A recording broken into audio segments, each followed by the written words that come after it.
네, 이에 앞서 정진석 대통령 비서실장이 윤 대통령 체포영장 집행과 관련해 대국민 호소문을 내고 방어권 보장이 필요하다고 밝혔습니다. 특히 대통령실은 경찰, 공수처와 협의할 준비가 돼 있다고 했는데 윤 대통령에 대한 제3장소에서의 조사 등 물리적 충돌을 막을 방법을 제안했습니다.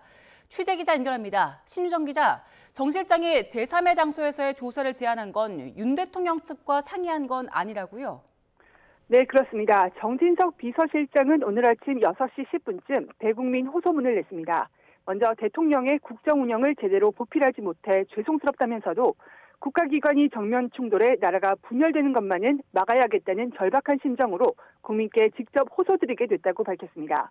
이어 경찰과 공수처의 체포영장 재집행 D-Day가 내일이라고 한다며 공성전 채비를 끝내고 윤 대통령에게 수갑을 채워 끌고 나가려고 하고 있다고 말했습니다.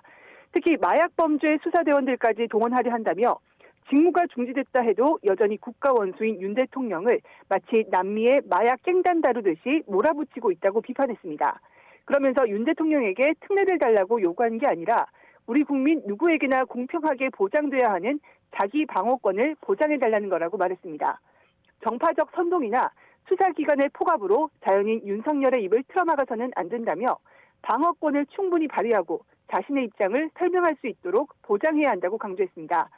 가장 우려스러운 건 경찰과 경호처 사이 충돌 가능성이라며 행정부 수반인 최상목 대통령 권한대행의 어제 지시인 질서 있는 법 집행을 따라야 한다고 지적했습니다. 이어 대통령실은 경찰, 공수처와 협의할 준비가 돼 있고 윤 대통령에 대한 제3의 장소에서의 조사 또는 방문 조사 등을 모두 검토할 수 있다고 밝혔습니다. 정 실장은 YTN과의 통화에서 다만 이런 방안을 윤 대통령과 상의한 건 아니고 앞으로도 변호인들이 조율할 일이라며 상식선에서 한 이야기라고 설명했습니다. 절박한 심경에서 잠 못 이룬 새벽에 글을 올린 거란 겁니다. 대통령실 관계자 역시 정 실장이 변호인단과 상의한 건 아니고 물리적 충돌을 피할 수 있다면 다양한 방법을 고민해보자는 취지로 언급한 걸로 안다고 전했습니다.